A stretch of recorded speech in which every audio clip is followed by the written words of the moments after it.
Kaio? What are we saying here, Oliver? What's the Kaio. pronunciation? Kaio. Okay, good. I was right. And it just really, every time I talk to folks here that have slightly different names or vowels next to each other, I think the Kayla thing was the hardest one for me, Josh, because then I've completely forgot. I mean, the challenge is Kaio is Kaido just comes out of my brain. But all right. Anyways, welcome to the stream. Excited to have you on. I think Josh and I are intrigued by the RWA space. I think we find ourselves more on the consumer weird side of crypto, and a growing infatuation with the competitive dynamics, with the growth of institutional adoption, and the resulting businesses that can kind of emerge there. Ultimately, we're business nerds. We want to know where the value is, where we can make some money, how we should think about the markets that are developing here. And so I think anytime we have somebody who's just got their head so deep in that space, we're just very intrigued. So welcome, and excited to get into the conversation with you. I guess to start it off, it feels like there's a whole bunch of people that don't feel a whole lot differentiated going after the RWA opportunity, probably because we are a little naive into actually what's happening there. So if you could maybe give us the pitch for Kaio, like what is the opportunity that you're going after, and how are you positioning yourselves amongst the crowd? Yeah. I'm sure you guys have been in crypto for a very long time. Too long, man. We all started, yeah, exactly. But we've all been sitting there, and 5 years ago looked at tokenization pitch around, let's take wine or whiskey or forest or whatever, you name it, the most random asset you can think of, and let's put it on chain. That just doesn't work. There's no market for this. At best, you do one pilot and, some random piece of art gets tokenized, and then what? No market for that. Nothing is happening on the back of it. So we were deeply thinking about what to tokenize and how to tokenize. And because my background is TradFi, I've been 12 years in banking. The founder of Kaio, Laser Digital, it's backed by Nomura, a global Japanese investment bank, and Breven Award, one of the largest hedge funds in the world. We thought, where's our expertise? Forget blockchain for a minute. Where's our expertise? Our expertise is TradFi. We speak to all of the largest investment manager in the world, either through Nomura or through Breven Award. And we understand alternative assets are very hard to access today for retail, or even for a wealthy high net worth.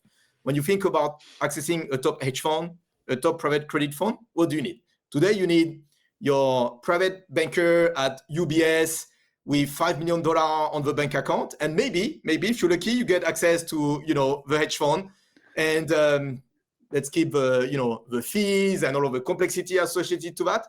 But if you're lucky, you get that. And then he may or may not give you a margin loan on the back of his position, so that you get a bit of cash out, because typically you can be locked there for 1 or 2 years, if not more, if you're going into P and VC. We said no, there's a better way to do that. And I've been in blockchain a long time, and lots of my colleagues say that's the market we want to go after, because equity, yeah. Interactive broker account, anybody can buy equity. Frankly, it's relatively easy. Money market fund, on interactive broker, you buy your money market fund, in a click of a button. Bonds, a bit more complex, but not that hard if you have a broker and if you have, maybe $10,000 in your bank account. But again, getting into, all of those alternative assets is much harder. So that's what we thought. Let's focus on an asset class where there is scale. Private markets are billions and billions of dollars.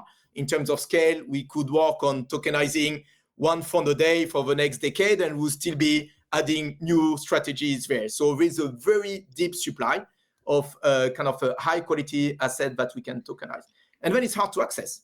So what we wanted is to make it relatively easy to access, and I come back to what I mean relatively, but relatively easy to access from the kind of retail guy.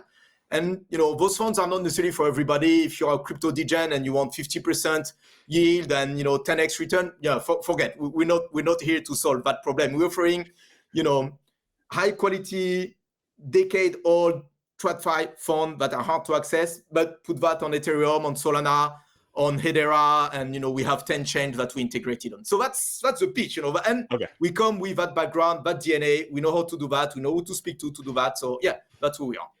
So what's your pitch to these funds for why they should tokenize or care about this? I'm sure they have access to unlimited capital. So it's, well, you'd think, but they love to broaden their distribution. Okay. They're all here sitting, well, hold on, it's like 50 million users in Coinbase, or I don't even know how many, but in Binance and so on. I don't touch them today because it's hard for any of us to access my fund. I can open new distribution channels. So actually the pitch to those funds is relatively easy. But on top of it, none of those funds, at least the best one, would want to work with I'm just going to make this up, but a Panama registered entity with a 20-year-old guy kind of tokenizing. No chance. Shots fired, Josh. There goes our TradFi opportunity here. That's right. I'm in my 30s. I'm in my 30s. Yeah, you qualify. You're good. Yeah. But joke aside, it's hard. You go and speak to large institutions. What they want to see is they want to manage their reputation risk more than anything else, to be honest. Yes, they love the idea of broadening distribution and so on. But for them, we want to work with people who are kind of speaking a bit their language. And we kind of represent that. So that's why we focus initially on tokenizing super high quality kind of assets. We have 4 funds today on the platform. One from Breven Award, one of the longest running macro hedge fund. One from Hamilton Lane. Hamilton Lane is a $1 trillion alternative asset manager based in the US. One from BlackRock, and that's more money market fund because you need this in a way. And one for Laser Digital, which is more like a crypto fund. Next week in Abu Dhabi, at Abu Dhabi Finance Week, we're going to announce the first sovereign wealth fund that's getting tokenized. And again, if you want to work with people like that, you need to have kind of institutional credibility. Interesting. So, yeah. Sovereign wealth fund tokenized. That's interesting. Which one?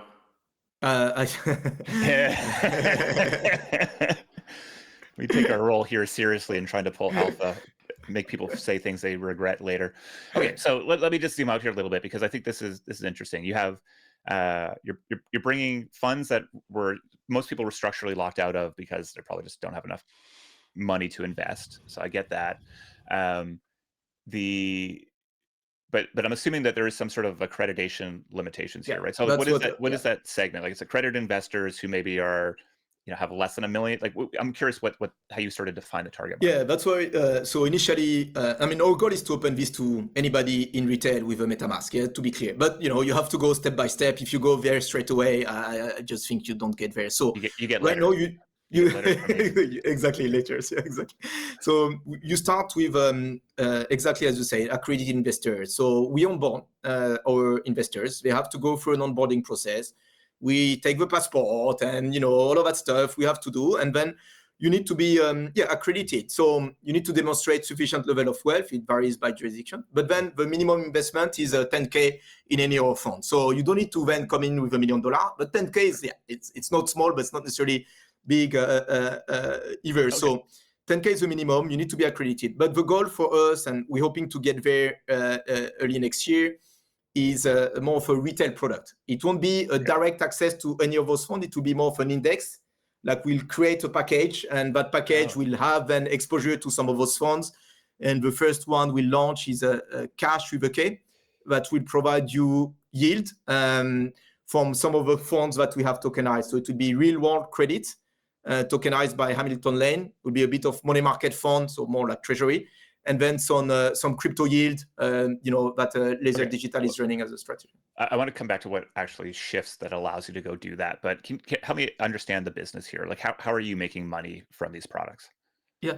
Think of us as almost an on-chain asset manager. So, we clip management fee, and those are actually protocol fees, the way we describe them. So they'll accrue to the Kaio token that we're going to launch soon. But those management fee are, based on the AUM.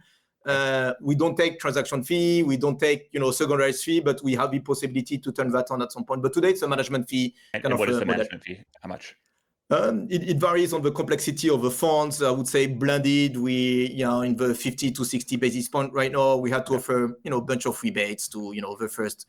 We have 200 million TVL today, so we had to offer a bunch of rebate to some of those initial investors. As we scale up, I think the fee will improve.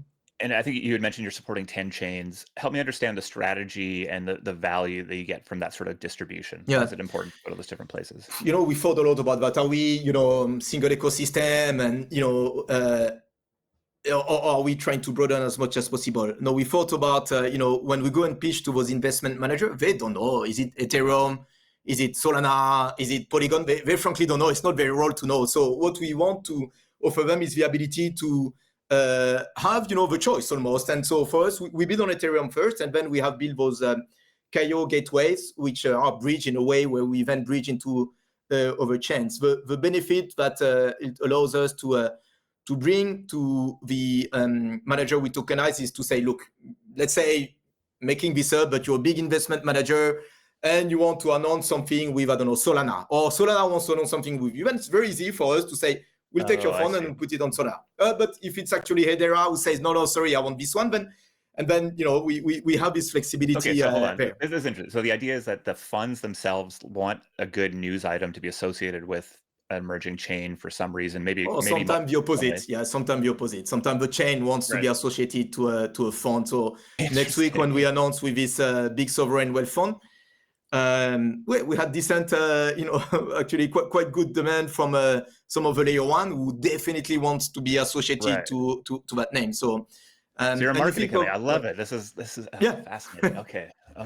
And that's where the whole institutionalization comes into play, not just from TradFi, but also all of the chains. They want to be seen as, most of them wants to be seen as more institutional, because frankly, that's where maybe the next wave of cash will come from. Hey, we're getting ready. We're opening up our institutional lane here for sure. Let's go. We all want that sort of exposure. Can you tell us a bit more about the mechanics of like how you tokenize these funds? So basically those funds are typically structures as without going too much in detail, but it's a master fund and then a bunch of feeder fund. What we do typically is we take a feeder fund, or we create a feeder fund for that investment manager, and then we tokenize that feeder fund. And the difference between some of our competitors and us is that we take the full complexity of a prospectus of a fund and we put that into smart contract. Just to untangle what that means, many of those funds, they have a restriction around a redemption period or certain jurisdiction where you cannot market this, or minimum ticket size.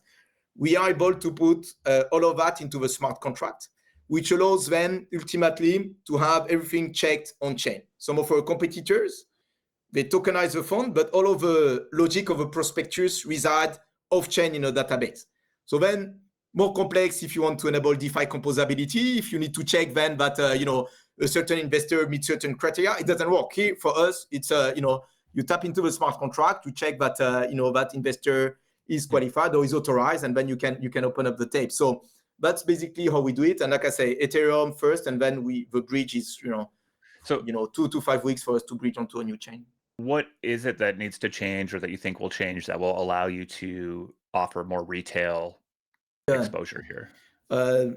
Technically, not much. It's all about trying to find the legal and regulatory structure that allows us to do that. And we think we found the right way. That's a bit of a secret sauce. I won't go too much in the detail, but in a way, what we need to make sure we can solve for is also the marketing of that. So we may offer the retail product early next year, but we won't be able to market it. That's okay. We'll still do it, and word of mouth and stuff like that will help. But then to really go and put a billboard in Times Square, we're probably not there yet. Yeah, so that's more complex because the underlying assets are securities. So today we're not regulated, we're working with regulated partners, but that's where some of the complexity lies today on the distribution. Do you need to go out and sort of get a bunch of licenses, become transfer agents type of stuff? Is that something that what is the regulatory moat or opportunity that you might have to go after? Yeah, today, and I say that because I come from TradFi, I'm not a big fan for a relatively early stage company to go and acquire a bunch of license. What you need is customers. What you need is demonstrate that your product has market fit. License is not product market fit. License is not a moat. You can always apply for license eventually. That's about it. Yeah, exactly. Yeah, you could, but I'd rather be the one acquiring failed regulated company, as opposed to getting acquired because I have no customer and a bunch of license that burns me a lot of cash. So no, that's but yeah, ultimately we may go for licenses. It's interesting in the Middle East, so our lab company is headquartered in Abu Dhabi. The regulators in the Middle East are extremely proactive when it comes to on-chain and even crypto in general.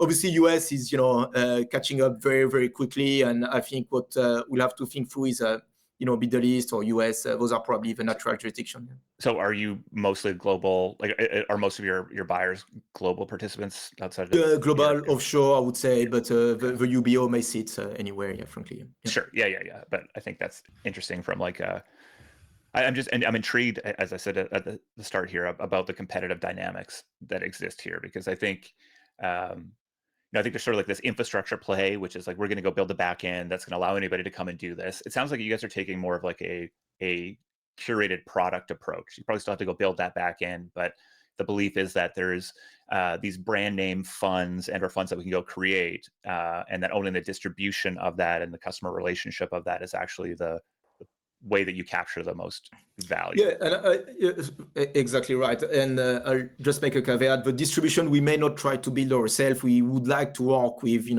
and have discussion with Robinhood and Binance overall to see if we can leverage their, millions of customers. That you basically need the AUM though, right? So you want that money to settle into your account, essentially. Absolutely. Yeah. How do you think about customer acquisition? Is it about partnering with these big banks and kind of acquiring through that partnership, maybe all these people that wanted access but couldn't? Or do you kind of see more acquiring through Kaio as an aggregator of all these opportunities and then trying to help people kind of make sense of what within that they should allocate into? Yeah, bit of both, but I think let's be realistic. With 22 people, we're not going to build a massive distribution sales force. We need to leverage our partners. So our shareholders are obviously helping us on more the institutional distribution, I would say, go and tap into the larger institution that are looking to allocate into some of those funds. And then it's more going to be a B2B2C distribution model. So we want to be, providing unique products to the likes of eToro, Robinhood, Revolut, so that they offer that to the end clients, and they deal with, onboarding of retail and so on, which is going to be hard for us to do at scale, at least for now. So it's more that dual approach, where we'll build through our partners and shareholder more our institutional distribution, and then the retail will be through distributors and third parties. Got it. Because I think we exist in this really interesting period of DeFi where there's like so many new opportunities coming online, varying kind of, opportunities across the risk spectrum, different yield. And even like as someone who spent all his day in crypto, I find it very, very hard to know what to allocate into. So like your average retail investor who, we're obviously very excited about them having a blown open access to financial opportunity, but also like, how do you make sense of that? Yeah, exactly. I mean, you look sometimes at the crypto yield and trying to understand where is that coming from, how does that work? You kind of, it's hard. Yeah, I mean, unless you spend your days on it, it's hard. Whereas, we position ourselves as more maybe slightly less on the risk curve, but with extremely attractive product. And the benefit is like you're on chain, and that's where I think tokenization we are really at tipping point. It's not because new regulation or new funds or whatever. I think it's because you have a Genius Act, the Stablecoin Act in the US is going to mean a lot more dollars are going to come on chain. Once you have digital dollar, you're not going to go back into analog product. Why would you? You're going to want to find digital product to invest in. Some will go into, the crypto, but a lot of it will stay into maybe, funds or financial products that are familiar to them, but they don't want to go off chain. So that's where tokenization will work. And I think we have a really strong USP here. Right. So I'm reading between the lines here. It sounds like you have a big announcement for a new fund. It's going to be a sovereign wealth fund. You're making that announcement next week. Next week is Breakpoint. C Club and 11 a.m. is going to be at Breakpoint. We have a media booth there. Sports Center in front of the sports arena. Oh, we're so excited. We're so excited.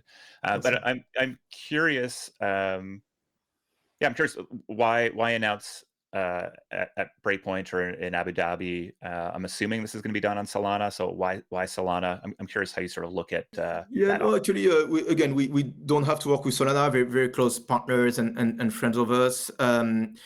We announced in Abu Dhabi because one of our investors is in the Middle East. It's a large sovereign, working closely with them. And like I say, our kind of lab company is headquartered in Abu Dhabi, and we're kind of a big fan of a reg framework there. So yeah, that's a natural place for us to announce. So, but it's not necessarily tied to Solana. Yeah. Okay, so I'm curious how you're looking at the L1 landscape out there. I mean, you're somebody who's you sit in an interesting position where you can kind of farm the foundations a little bit because they want access to the funds. There's also this sort of, I guess, pull from the other side where you're probably seeing these funds have some affinity for a certain chain, or at least try to make sense of it. How are you sort of looking at the overall layer one landscape and where you're putting your time and money? Yeah, it's hard for me to form a view as to who will be the winner of L1 wars or L2, even if there is one still ongoing. I'm not entirely sure, but like, and I'm not going to make that bet or bet the company on that. I think what I feel is, at least for us, Kaio, potentially more interesting is to work with chains that have distribution. And who has distribution today? Well, it's people who are tied to maybe an exchange ecosystem. If you build on BNB, if you build on Base, well, it's not a guarantee, but you may be able to open the gate to Binance user, to Coinbase user, Xlayer for OKX, and so on and so on. That's where, and so those chains are not necessarily the best one when it comes to throughput, whatever, you name it. If you're like really looking at those, I don't care. Many of the funds that we have don't need, super fast throughput. Those are not transactions that you need to do in microseconds. So what we optimize for us is, distribution. And that's what I care about. So again, I don't really care if, suddenly let's say we have this same conversation in 1 year, I tell you the largest chain is this one, it will be almost a natural extension of a distribution success that we've had, as opposed to a specific strategy you want to put on a specific L1. Do you have like a dream fund you want to tokenize or dream partner? That's an excellent question. Right now we take a role as almost the gateway or the gatekeeper, to selecting the best fund. So working with a dozen or over kind of a super large, well-recognized name, trying to convince them and them working with us to tokenize. We've rejected many, smaller funds that are coming to us with no track record or questionable strategies and so on. And we tell them, sorry, for us, we just are not going to put your fund on our platform. I think right now there is a lot of demand for yield in crypto. And so we want to add more yield type of strategies, in credit, obviously, but in credit, you have such a wide variety of credit. And that's where I think there is going to be demand. And again, I don't necessarily myself have the dream fund. I want to make sure that we find funds that are relevant for our investors. And in crypto, people who are on chain today, especially in the current market conditions we are in, they may prefer yield as opposed to alpha. Yeah. Do you think tokenizing venture funds is interesting? I think so, 100%. I think tokenizing venture fund is going to be super interesting. We're not planning to do that in the short term, but PE fund and venture fund, I think, are going to be very interesting. Venture, early stage, let's say early stage AI venture fund, super interesting to tokenize. I mean, there's going to be a lot of demand for that. But today we're not planning to do that. Some of them are maybe not ready, or the clients that we have are not really ready to invest into this. Okay, so you were sitting in a part of the world that I think a lot of our audience doesn't get to sit at, which is staring into the eyes of institutional buyers, sellers, etc. I'm curious about your predictions for the next year. What do you sort of see coming that might surprise most people? Well, in general, I'm bullish. There is. You speak, and I speak, on a weekly basis to very large financial institutions. All of them are working on that. I've added resource to their crypto digital asset team. They call it, or blockchain team. They don't call it crypto. Yes, that's key. Yeah. So indeed. No, if you sit with your bag of shitcoin and hoping that somebody will come and save you, but I'm less sure. I'm convinced. Well, put in the work here, Oliver. I mean, if you could do some work for our shitcoin bags, that would be helpful. I think the roll up 1000x, meme coin fund here could do a lot of goodwill for you on the bottom end here of the market. 100%, exactly. But look, I'm bullish because I think there is regulatory tailwind. Institutions are working on it. It's not going to be necessarily the excitement that we had during NFT and Memcoin and so on for some of us who've been in that industry for a long time, but that's also what our initial thesis was. It's like, the big money is going to come in, and we saw it already through the ETF, but now it's going to work more on the, tokenization of additional funds. You listen to Robinhood CEO, It's like his quote, blockchain is going to eat finance. And he's right, and we're already putting so many tokenized products there. And you see players like that, or Larry Fink at BlackRock, I think this week said something along those lines. I mean, it's coming. So yeah, I'm super bullish. But how does it impact your your bag that you may sit on, that you bought at the peak? But I'm less convinced. Listen, I'm a big Bitcoin guy, and I think feel comfy in spot here on the Bitcoin. I'm with you. Yeah, I think that's interesting. Cool, man. I mean, maybe we'll get a chance to meet next week. As I said, we'll be at Breakpoint over there, so sure. Could be fun to see what you guys are doing. Looking forward to the announcement there. I think soon we're going to have prediction markets and all these sort of things, and so we'd be able to try to like pull information out of you here that we could again though monetize, hyperstitionize into reality. But I think I agree. I mean, if I hope one day Polymarket or Kalshi they launch, for friends, your own prediction market, like a few of us who could bet on something, own market, and they could do that on microchain, and it's quite easy. I've got a shitcoin you could buy that is doing that. I got a couple actually. If you see, listen, I'll be your trench whisperer here. We're trench adjacent. I think that's what we consider ourselves. Like we got enough touch points there, and yet we're able to hopefully be a little bit avoid some of the brain rot. And now I think we're building this bridge into the TradFi market. So when you see Josh wearing a suit here or even a collared shirt, you know that the transition has been made and that crypto's in its early adopter stage. So can't wait to see that. Good luck. Oliver, man, really appreciate you hopping on. Thank you for taking the time to sort of wander through this category with us. This is the fun I think Josh and I have here, is just getting to understand businesses from people who are clearly very sharp, have a pretty clear strategy, and have been running at it effectively. So congrats on all the progress. Excited to see what you guys launch next week. And if we need to whisper into the institutional side, we'd love to be able to reach out to you again.